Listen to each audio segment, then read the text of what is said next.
Welcome, everyone, to yet another episode of Diagnosing the Aftermarket A to Z. This one live from AAPEX 2023 in Las Vegas, Nevada. And also, I get to have a good friend of mine on. Mike Miller. He wasn't available. So I had to go through a list. A really, really good friend of mine. Scott Manna. Yeah, he's too good for me. But good friend of mine from way back. And we've done multiple episodes of the Remarkable Results radio podcast together. Bob Heipp. Welcome, sir. Are you sure you want to do this? No one else would come in, so I got Carmen Tracy telling me I got to get an episode out. You said yes. Yeah. I'm good. All right. I'm sure we'll be just fine. Rock and roll. You're easy. So we'll take a minute here to thank our sponsor, Napa Auto Tech Training. For 98 years, the Napa name has meant quality parts and service. It also reflects top quality training programs to help you build a more successful vehicle repair business. No doubt, the technician shortage is impacting everyone, but you're not facing this battle alone. Napa has the solution by making Napa Auto Tech Training available near you. Napa Auto Tech provides automotive aftermarket technicians career development opportunities through structured, disciplined, measured, and high-quality technical instruction, no matter the technician or service advisor skill level. This instruction enhances understanding of vehicle systems, increases first-time repair capability, and overall customer satisfaction. This instruction enhances understanding of vehicle systems, increases first-time repair capability, and overall customer satisfaction. It also prepares technicians to become ASE certified. It's a fact technicians who receive training to improve their knowledge and skills have a higher sense of job satisfaction. This reduces technician turnover and increases productivity, directly improving a shop's profitability. It is vital to the success of a shop's business that today's technicians are equipped to diagnose and repair today's complex vehicles. With our ever-changing technology, the technician's knowledge and skills need to be updated and refreshed on a regular basis. As you labor over the decision of whether to send your techs to get their skills sharpened, keep in mind, Napa Auto Tech Training is an investment, not an expense, and it's available to all. Much of Napa Auto Tech's training is offered in more than one format to accommodate varieties of learning styles and training preferences so each person can maximize their learning. Whether you're more of a hands-on person or enjoy learning at your own pace, Napa Auto Tech is here to provide you with the training you need in the format that works best for you.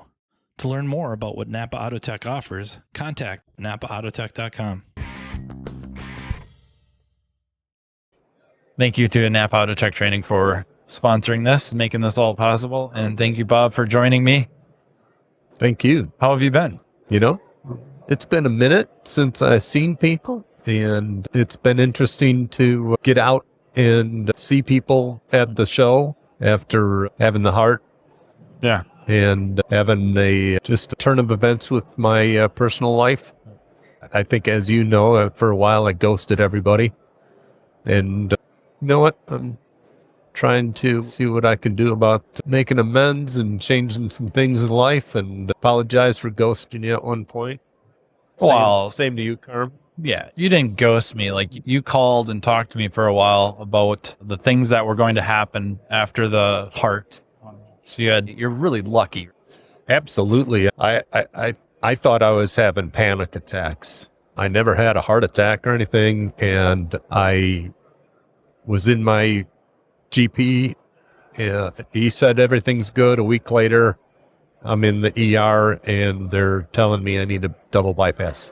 Wow. Just like can't catch your breath, or you just felt kind of a pain and pressure in the middle of my chest. Yeah. And the thing was, one of the reasons why I thought it was anxiety is it would come up with zero effort. I was doing nothing. I went to watching television, go to the bedroom at night, go to take my socks off and get this pain in my chest. Yeah, I thought it was pure anxiety. Life was pretty stressful. Yeah. And so given everything that I thought, maybe the pain was because of some medicine that I had been on, because around Christmas, New Year's, I thought I had COVID, passed 5 tests. No idea if what? Right. I had home tests and tests at the doctor, and all of them came back negative. I got put on like amoxicillin or something like that, and couldn't figure out what the pain was, and the fact that it would happen without any like strenuous. Yeah. Ended up driving myself to the ER one morning because the day before I had shoveled some snow, and just a tiny bit, like Right. 10 by 10 area. Yep. And I had to sit down and just kind of not really catch my breath, but like relax and get the pain to go away. Oh, And so I went in 100% thinking it was anxiety. Figured they would do like EKG and give me the blessing and maybe some anti-anxiety medicine and send me on my way, and I'd go to work. Yeah. And so you walk into an ER and you tell them that you're having heart or chest pains. Yep. They move. Yeah. And EKG was fine.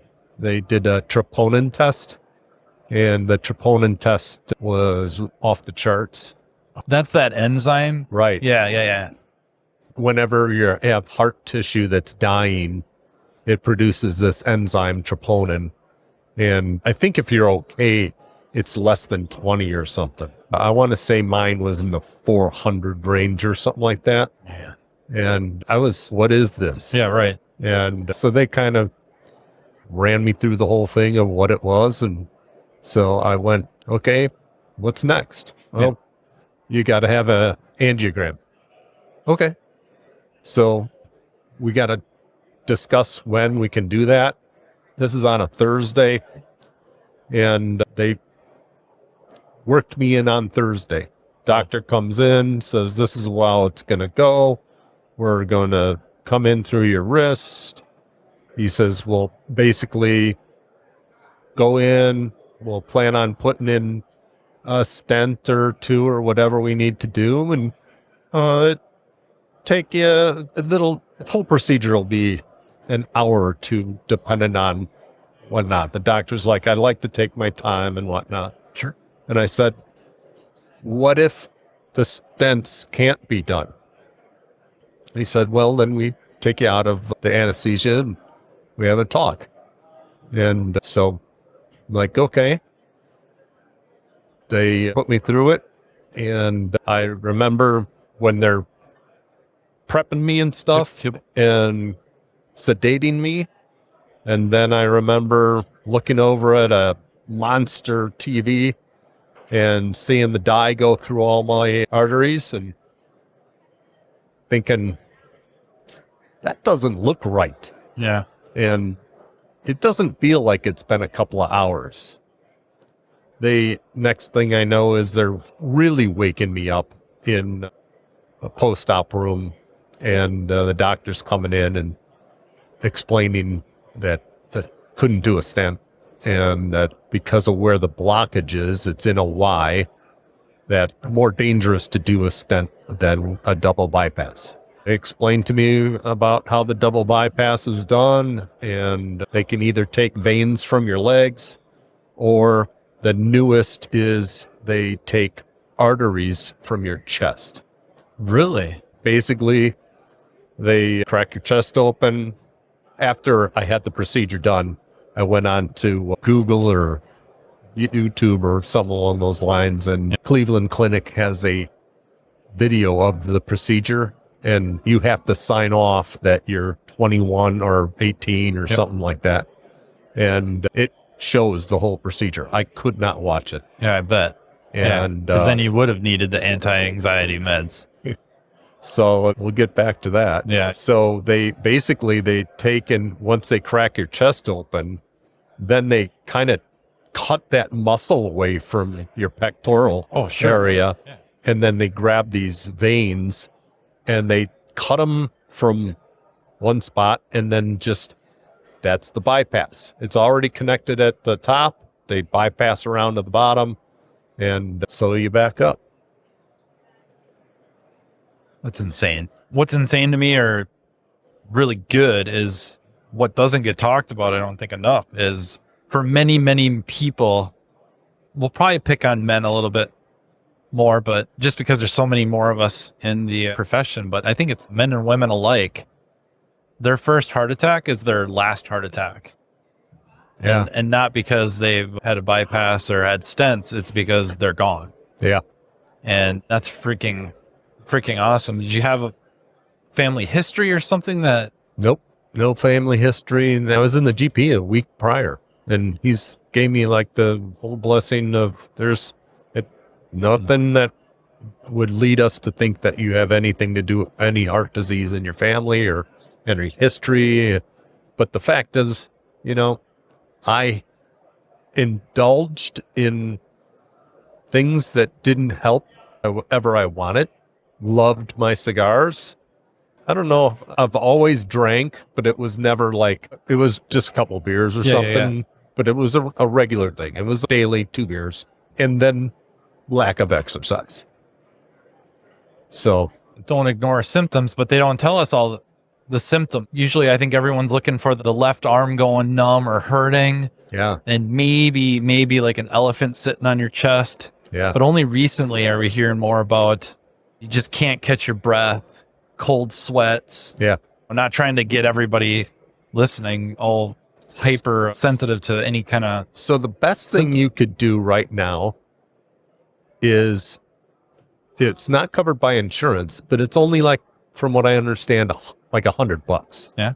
You go into the doctor and tell them that you want a calcium test. Yeah. And the calcium test is basically, I believe, like a dye test and a CAT scan or something. And that's the best predictor of blockage and calcium buildup in your arteries. Wow. I found that out after. Of course. My aunt and uncle were telling me about it. And recently a friend of mine had it because his doctor's harping on him about cholesterol medicine. And he's like, no, I'm not taking that. That's bad for me. Yeah. And so they basically made a deal. You take and do the calcium test. And if you fail, we put you on the cholesterol medicine.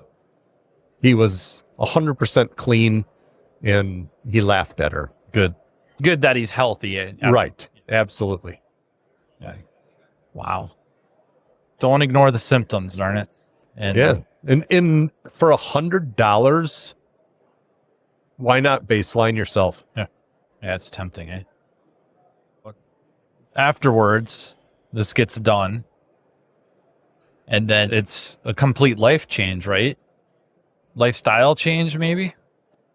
Yeah, it's definitely a lot of changes. The doctors want you to change a lot of stuff about how you eat, drink, exercise, all the rest of that stuff. Yeah. And the lifestyle change probably started for me 2 weeks prior, though. Oh, and okay. That was a situation where my wife and I had an epiphany, and she learned about some of my indiscretions. And it's probably something that I would tell anybody that is married or isn't married, that if they have not shared everything about themselves to their best friend, spouse, whatnot, do it, be vulnerable. And if you cannot have a sustainable relationship having secrets. Right. And you have to have you shared that YouTube with me about that lawyer and saying it was life-changing type of thing, and I haven't gotten through the whole thing. It's a hard watch. So yeah, if you go on YouTube, punch in James Sexton. He's a New York-based lawyer, divorce attorney. And I have shared it with a lot of people. The interview he does with Lex Friedman. It's long. It's like 4 hours. And not all of it is very fast-paced. Not all of it is on marriage and divorce. It is not a sales pitch to not get married. It is not a sales pitch to get divorced. It is his perspective as being this attorney that people tend to be more honest with him as their attorney than they are with their own therapist, and definitely their significant others or future not significant others. And it was very hard for me to watch and listen primarily because it revealed things just so early on in my relationship with my first wife that he says something, and we don't have to dwell on it, but he says something that I don't think should be ignored. And that's when looking at the world through rose-colored glasses, red flags just look like regular flags. That hit hard. Yeah, no doubt. And unfortunately for me, it was a wake-up call late. And it was, I lived in the shame tank for a long time. Yeah. Everybody has childhood baggage or whatever. If you don't address it in some manner, it'll be with you in a negative way. Yeah. And what I've learned in the last couple of years is to just not really be afraid of it, go after it, understand that there's a thing called internal family systems, and it talks about we all have parts. And basically, like I carry my stress in my neck and shoulders, and that would be a part. And it's basically like there's some portion of me at some age that got hurt, and then that is a defense mechanism that tightens up and says, don't worry, I gotcha. Well, as an adult, I need to be able to see that and understand it so that I can say to that, whatever life age, hey, dude, I know you're here for me, but I'm older, I'm wiser, whatnot. Let it go. I got this. And then you can be the helper for that child or adolescent or whatever. And going into this, before the heart, I went into therapy right away. And honestly, I lied to the therapist. I wasn't about to tell him the whole truth about everything because I was living in the shame tank. Yeah. And when it's a situation that I didn't want to talk to friends, I didn't want to talk to anybody. Well, yeah, it's tough. The shame tank.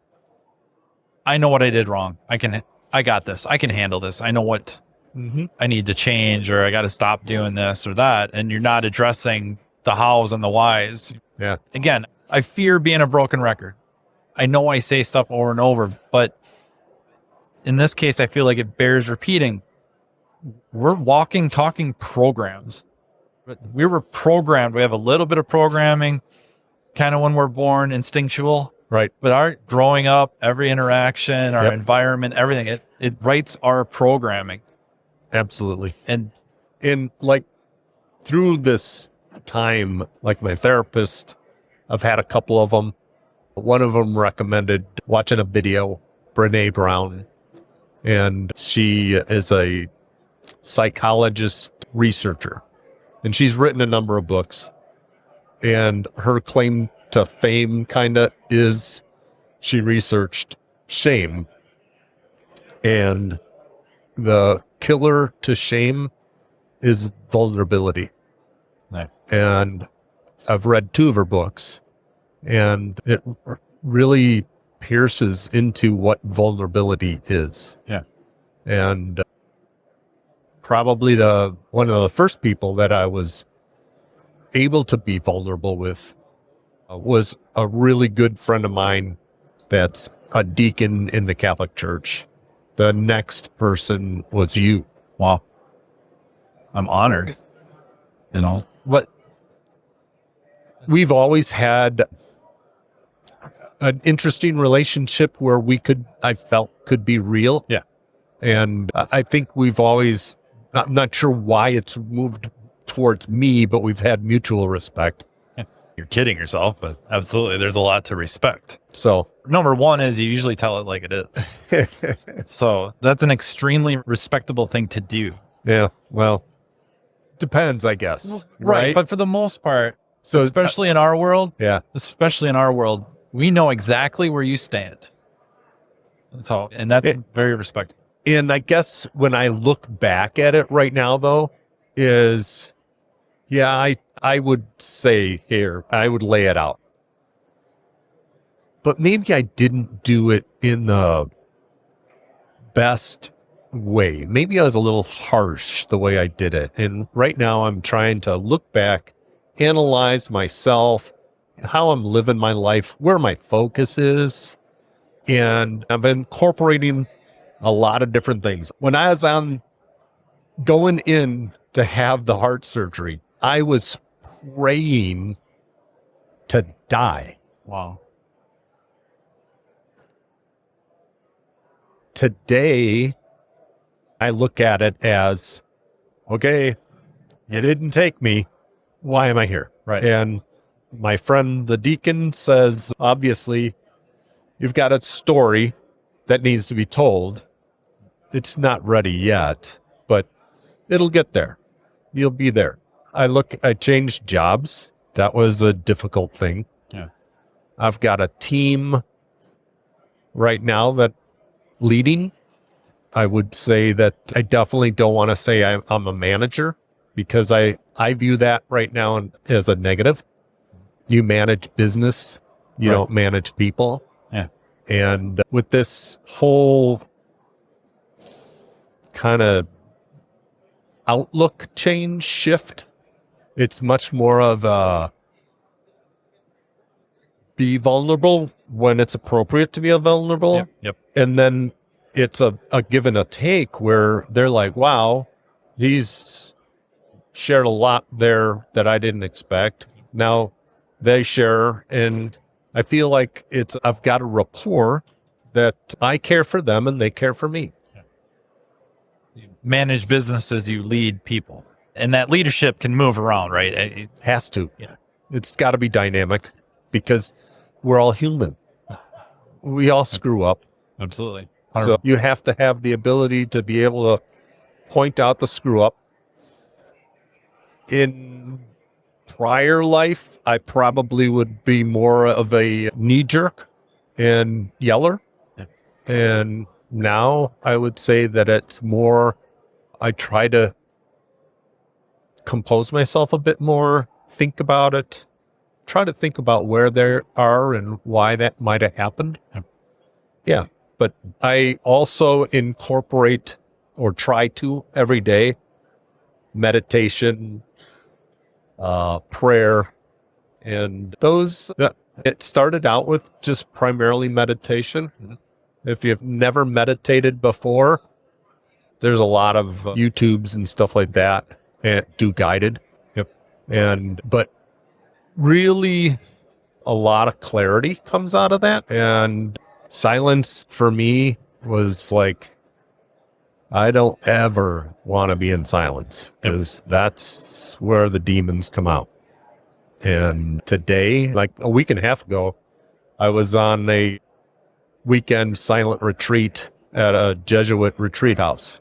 Wow. And I was first introduced to this, I thought, there ain't no way I'm going there, because silence is where the demons come out.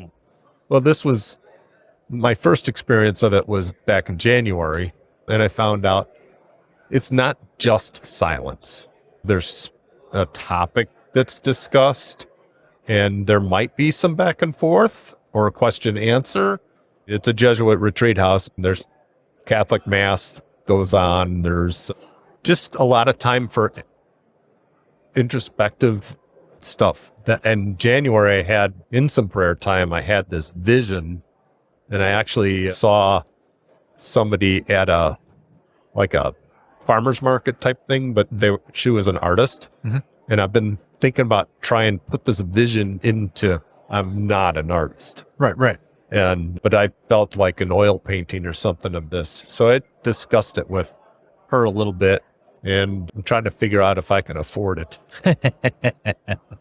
But when I told her about it, her reaction was like, did you have an after death type of experience? And no, I didn't have that. I definitely had an experience. Well, yeah. You had that during meditation. Yeah. You said let the demons out, but it also, your mind plays, Yeah. right? That's kind of what it's about. It's kind of hopefully releasing their brain to play a little bit, almost like dreaming, but, or very much like it. Yep. It's just, in the meditation portion is something that I think that once you start getting into it a little bit, and like mine involves a lot of prayer time and stuff like that. And it's maybe just having some conversation. And the toughest part about conversation, and for I think most people, is shutting up and listening. Yeah. Right. And when you're in silence, it's harder to shut up. Yeah, to just shut her down enough to listen, or I guess open, right? Yeah, right. Yeah, it's rough because I think we're just constantly bombarded with noise. And I mean that in the vaguest sense. Yeah. I'll tell you, one of the biggest helpers for me, though, was killing my Facebook account. As a positive and a noise reduction? Absolute positive. Greatest thing probably to start this thing off was killing that account. Wow. So much understanding of that, how much FaceTime you're on your phone, or screen time, I should say, and just how much that takes away from you. And if we're being really vulnerable right now, like one of my vices that my wife didn't know about, and probably a lot of wives don't know about, or maybe there's suspicion and whatnot, but was porn. Yeah. And realizing what that addiction and the phone addiction does to the mind, and how much lack of clarity that you will have when you are constantly feeding that. And once you can get away from that, how much, and especially incorporating now some meditation, how much more clarity you have. And I'm a work in progress, but I'm really happy with the direction I'm going. And I'm starting to feel like I can get out there a little bit, engage with some people, try to make some amends. And just, you know what? I'm reading a book for the second time. It's called The Rocking Chair Prophet by Matthew Kelly.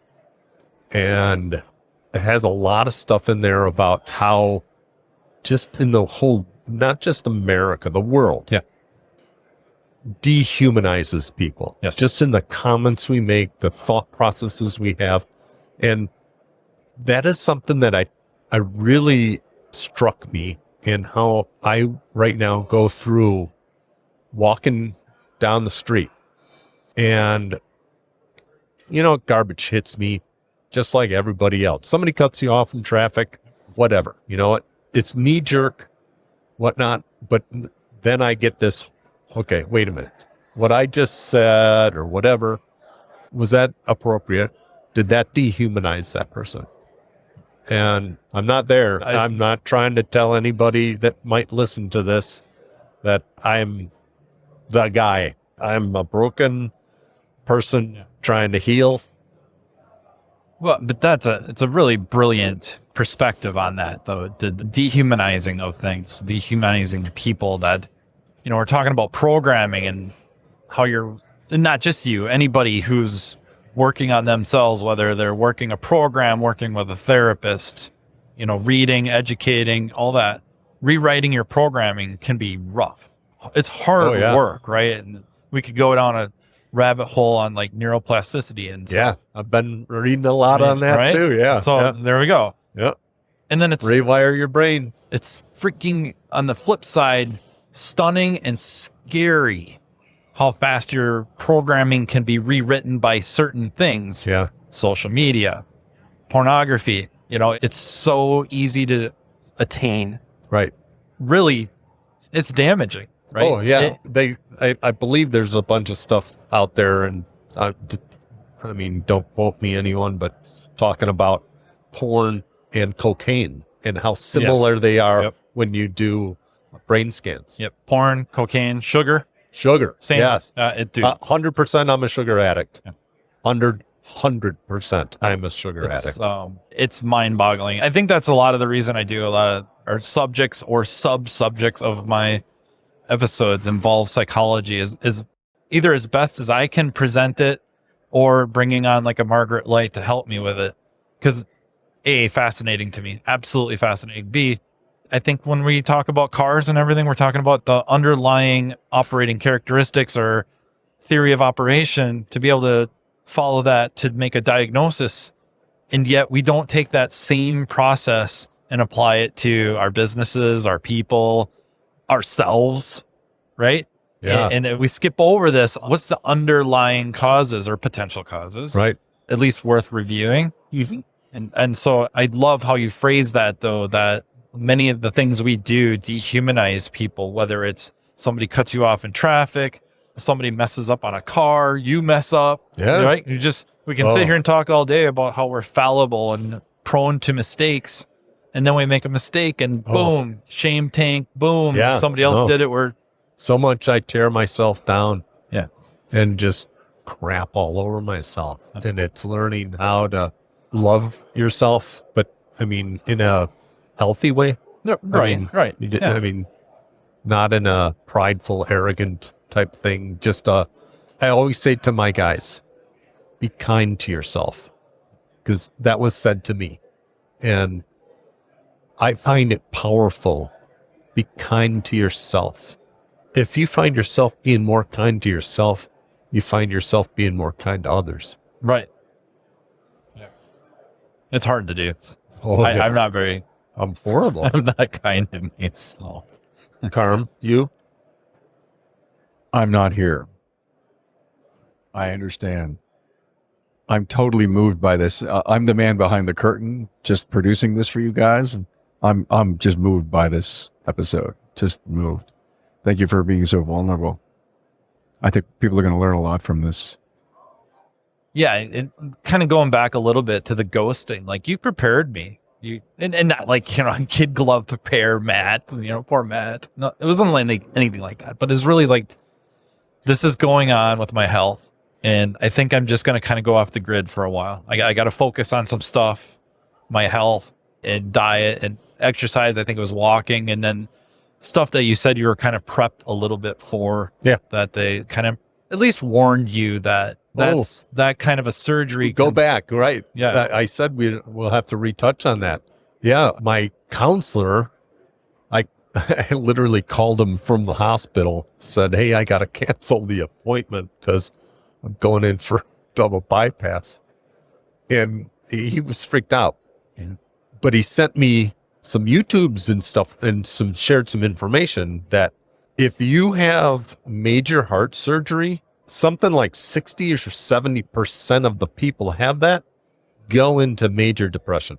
Wow. Major depression. Wow. And I had the surgery and whatnot. Everything was good and stuff. About a month later, the world came crashing down. I couldn't do anything but cry. Wow. No, like, what is going on here? I promise I wouldn't say anything, and I know I'm just kind of the man behind the curtain here, moved by your topic. I've had stents, and I am so every step of the way along your line. I was lucky not to have open heart. It was that close. Yeah. But Bob, I became the most emotional person after it. When I realized how I beat it, a nurse told me I shouldn't be here. And I said, you mean in the hospital? She goes, no, you shouldn't be here. Yeah.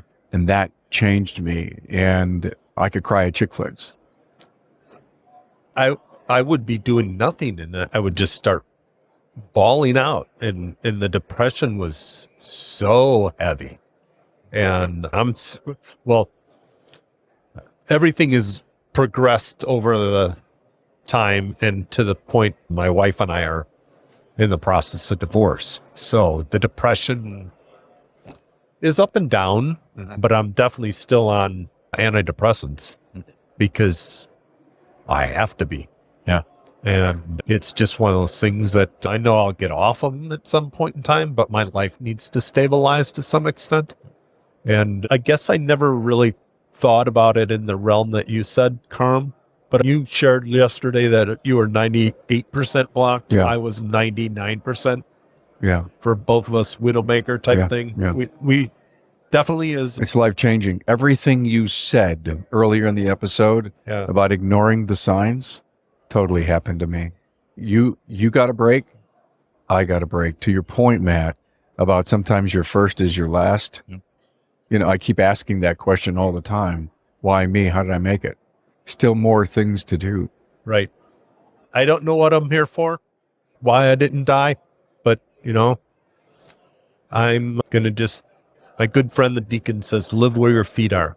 And I really try to live by that as much as I can, because if you live in the past, that's haunting. And if you live in the future, it is also haunting. Yeah. Well, I, for one, am ecstatic you're here.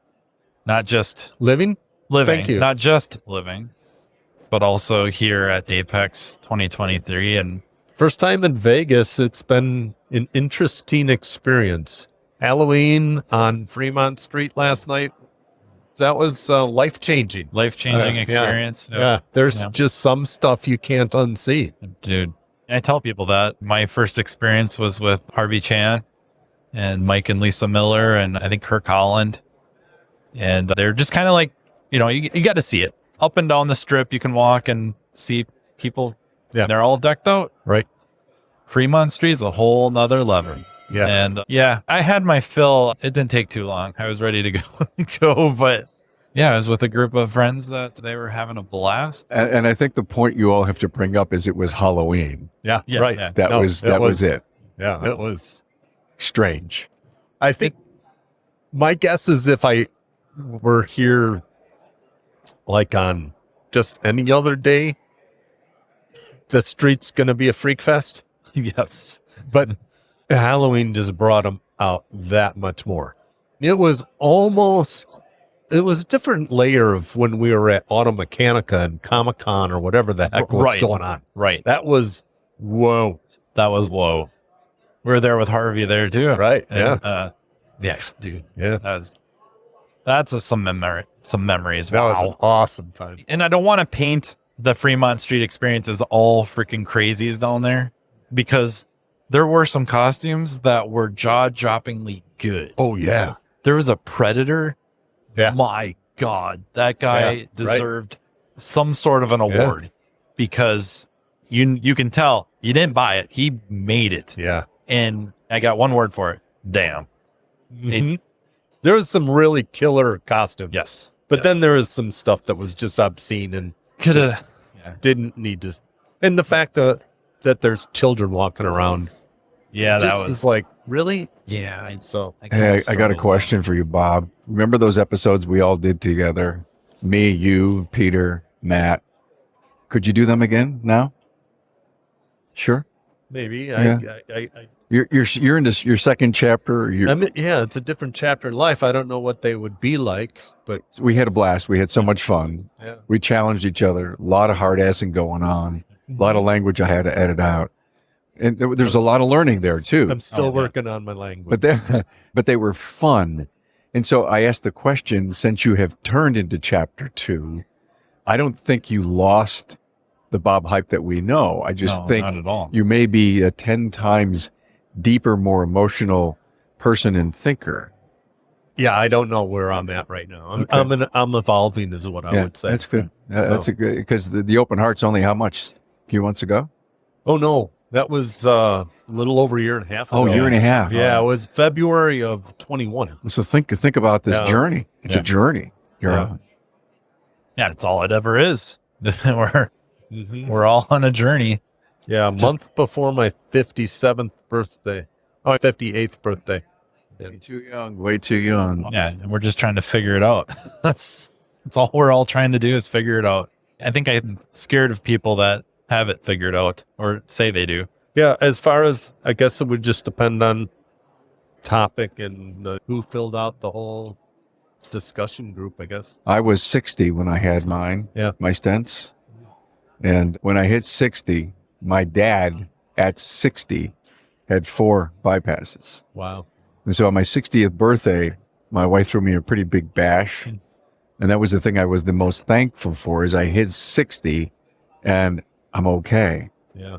And 6 months later, I'm having 5 stents. Yeah. And I said, Dad, that damn hereditary thing, because he died on the table for his on his second bypass. Oh my God. On his second, but he didn't do what you're doing. He didn't change lifestyle. He didn't. There's a lot of things he didn't change, but you just learned so much that, to your point, is it? You said earlier, didn't you? Is it in the family? And you said no. There's nothing there. Right.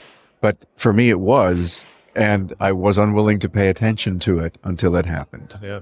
No, I thought if anybody takes anything away from the discussion of the heart stuff, go get the darn calcium test. Yeah. Baseline yourself. It kind of reminds me, I go for blood work every year. Go to the GP. I go to the cardiologist once a year. Yep. I've had the big stress test. They took me off the blood thinners, the whole thing. I'm wondering if when I go to Quest for that blood test, if he does a calcium thing. And they may be looking at that I don't even know. No, you got to go into like a CAT scan. Oh, I didn't know that. Yeah. Oh, it's not a blood thing. No. Okay. No. Okay. It's like a dye, from what I understand, and then they're putting you into the CAT scan or something. Got and it. that's how. So, yeah. I don't know about you, Matt, but this was terrific. Yeah. No, I'm unexpected and ecstatic and humbled. Very, very humbled. And I just can't thank you enough for coming on and being so open and being one of my very best friends. I mean every bit of it. Yeah, I would say very few real friends, but like when I changed my phone number, I think you were the first person to get the new number. Wow. And So I shouldn't have shared it.